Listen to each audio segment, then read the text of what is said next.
안녕하세요. 2030년 가까운 미래인데요. 우리가 무엇을 하면서 살고 있을지 너무 궁금합니다. 그래서 이런 미래를 한번 예측해보고자 오늘 차성수 교수님을 모셨습니다. 안녕하세요. 예, 반갑습니다. 네. 4차 산업 기술 발전과 관련해서 많은 직업들이 사라진다 이렇게 전망을 하고 있는데 이런 얘기 너무 많이 들어가지고 4차 산업혁명 내 직업 뺏어가는 거 아니야 무서운 생각까지 들고 있습니다.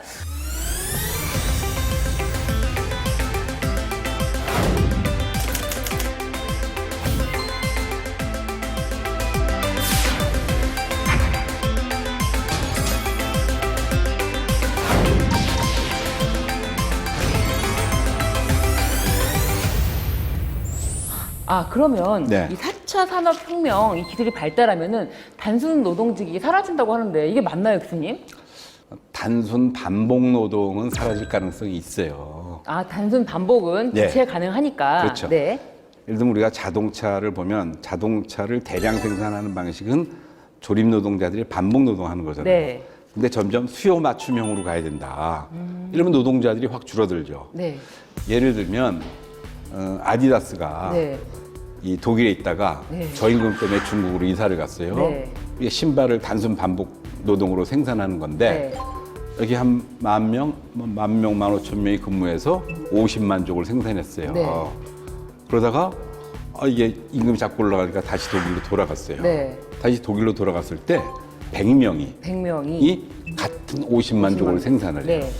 그러니까 노동력이 확 줄은 거죠. 네.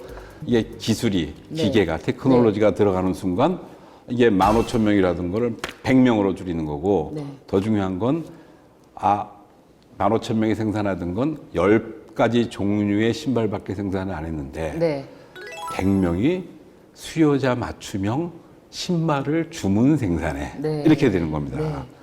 하지만 다른 한편에서는 단순 반복 노동이 재생산되는 그런 영역도 있죠. 어떤 게 있을까요? 단순한 그러니까 반복 노동은 아니지만 네. 손기술로 하는 노동은 여전히 필요하죠. 네. 예를 들면 머리 AI가 하겠습니까? 이 머리 자르는 거? 머리 자르고 디자인하고 네. 가서 파마하고 이럴 때 아. 누가 그걸 하겠어요?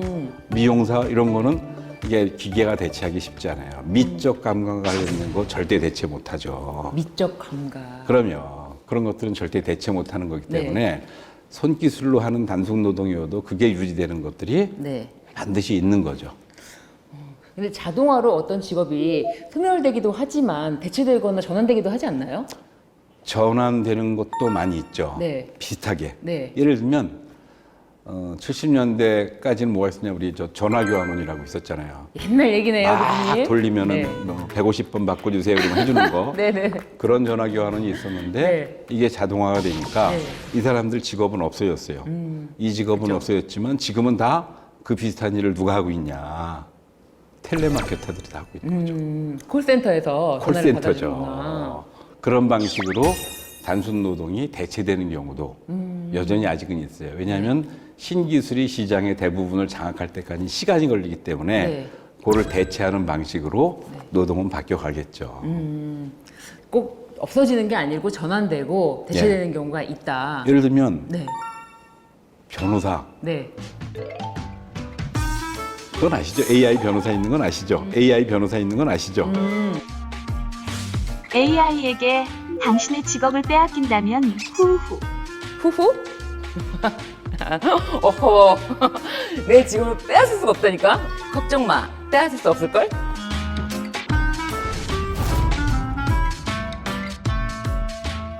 변호사한테 의뢰하신 분이 느끼는 감정이나 이런 것들을 달래주고 이런 거는 AI가 못해요. 네.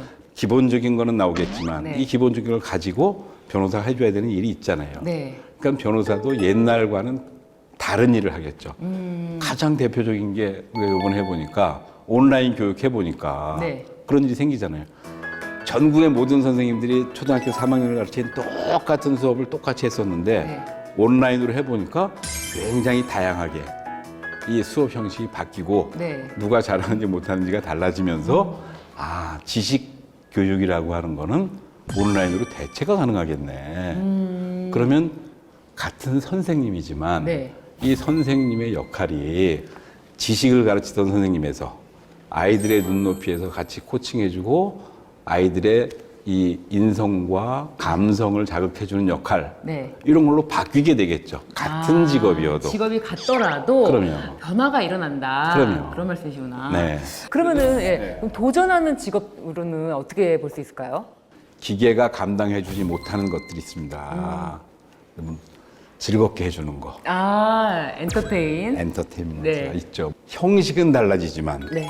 여전히 팬데믹 상황에서도 유효하잖아요. 네. 예를 들면 공연장에 못 가도 못 가도. 유튜브로 다 보거나 아니면은 뭐 영상으로 네. 미스터 트롯 보듯이 어. 이렇게 바뀌는 거죠. 네.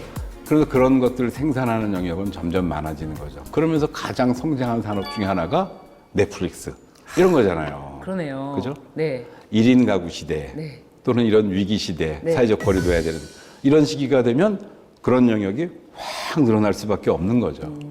그다음에 도전할 만한 그런 직업에는 네. 물론 뭐 4차 산업 관련된 여러 가지 새로운 기술이 있잖아요. 네. 뭐 블록체인도 있고 AI도 있고 딥러닝 관련도 있고 뭐 있는데 이게 사이버 세계가 생기면 동시에 뭐 생기냐면 네. 우리가 집이 만들어지면 뭐 훔쳐갈까 봐 보안이 제일 중요하잖아요. 네, 보안. 네트워크 망이 생기면서 그 네. 보안 영역도 동시에 커가는 거죠.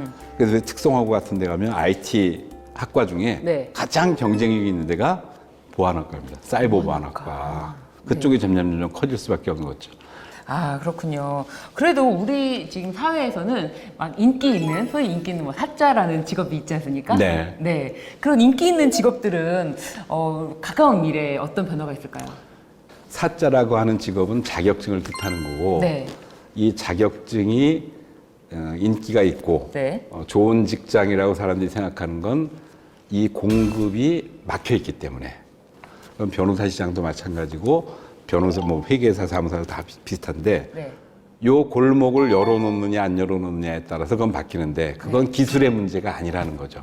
사회적 합의의 문제죠. 그게 제한될수록 그 지위는 더 안정된 뭐 소득과 그런 걸 확보하고 있는 거죠. 그래서 기술의 변화가 영향을 미치지만 네. 그런 국가나 사회적 압력과 이런 것들에 의해서 결정되는 직업은 네. 또 다른 요인에 의해서 그 지위의 변화가 있기 때문에 그거는 쉽게 단언할 수는 없죠. 그러네요. 지금 교수님 말씀 들어보니까 정말 위기에 살아남으려면은 그 변화에 대처하는 자세가 필요할 것 같아요. 네. 내 직업이 이거로 평생 간다 이렇다기보다는 사회 변화에 발맞춰서 내가 어떤 역할을 할 수 있는지 그것이 바로 직업의 개념이지 않을까 그런 생각을 하고 있는데요. 그래서 우리는 이 위기에 살아남기 위해서는 계속해서 안테나를 잘 세우고 변화에 발맞춰야 되지 않을까 이렇게 생각이 듭니다. 제가 딱 두 가지만 처음 하면은요. 네. 첫째는 네. 앞으로의 노동하는 삶, 일하는 삶과 관련해서는 네. 무엇을 쟁취할 것인가 아니라 네. 무엇을 버릴 것인가를 고민하는 게 정말 중요하다. 두 번째는 우리는 한번 직업을 가지면 평생 직장이 있었잖아요. 네. 근데 평생 직장 없어. 네. 마찬가지로 고령사회가 되면 이제 일해야 되는 시간이 훨씬 늘어나기 때문에 네. 직장을 두 번, 세 번 바꾸는 게 아니라 직업을 두 번, 세 번, 심지어 5번까지도 우리는 바꿔야 될 거야. 그런 마음도 필요하겠네요. 그런 마음가짐으로 네. 앞으로의 일, 네. 앞으로의 직업을 보는 게 정말 필요하다. 이렇게 생각합니다. 네. 그 앞으로의 일에 대해서 내가 무엇을 할지 또 어떤 변화가 있을지 그런 것을 대처하는 마음 자세를 좀 갖고 저희 다음 시간에 궁금한 거 계속 한번 여쭤보도록 하겠습니다. 네. 네, 감사합니다.